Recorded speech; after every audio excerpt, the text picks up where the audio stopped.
આજ તો ટોલી ઉપર બનાવી નાખ્યો શીરો. તો જય મુરલીધર, જય માતાજી, સ્વાગત છે તમારો અમારા નાનકડા બ્લોગમાં. તો સવારના લાલ ઘોડા ને એનું ભાવતું ભોજન આપી દીધું અને નાખી દીધું યુરિયા ખાતર ટોલા ઉપર. અને યુરિયા ઘટે છે, કોઈ પાસે હોય તો કેજો, આપણે લેવું છે. અને આપણું વિડીયો ટ્રેન્ડિંગમાં જાય કે ન જાય, પણ યુરિયા પાછલા 4 વર્ષથી ટ્રેન્ડિંગમાં જ રહે છે. તો યુરિયાને રાખી દીધું વાડીમાં, નીકળી ગયા ગામ અને પહોંચી ગયા અમારા ગામની રૂડી ની રૂપાડી બજારમાં. આપણે લેવા આવ્યા હતા સિમેન્ટ અને અહીં તો મળી ગયા આપણા આશીષ. અને આ બાજુ પાછળ તો સિમેન્ટ નો ખજાનો હોય, એમાંથી સિમેન્ટ ની થેલી લેવાની આપણે બે. બાજુમાં સર્વિસ સ્ટેશનમાં ડેડા ભાઈ સર્વિસ કરે છે અને આ બાજુ આશીષભાઈ આપણી સિમેન્ટ ની થેલી ચડાવી નાખીને કામ કરી નાખે આપણું આશા. અને સાંભળો એના મોઢેથી બે શબ્દ.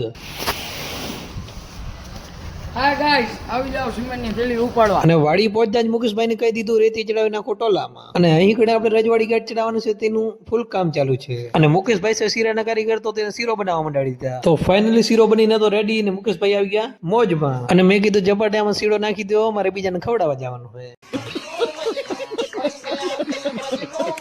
અને આ શીરો આપણે બીજા કોઈને નહીં, આ બાજુ એક થાંભલો ઉભો કર્યો એને ખવડાવવાનું છે. અને આમાં કરવાનું છે રજવાડી ગેટ ઉભો, એ તમને કાલે દેખાડી. તો શીરો આપણે કમ્પ્લીટ વેચી આવે અને ટોલી થઈ ગઈ હતી ઘી વાળી ચીડી. મુકેશભાઈ મંડી ગયા સર્વિસ કરવા માટે અને ટોલી ચમકાવી તો આવી જાઓ, મુકેશભાઈ ચમકાવી. અને આ હતું આપણું આજનું લાસ્ટ સીન. તો તમે લાઈક, ફોલો, શેર અને યુટ્યુબ પર જઈને સબસ્ક્રાઇબ કરી નાખો. તો મળીએ એક બીજા વ્લોગ સાથે. જય મુરલીધર, જય માતાજી.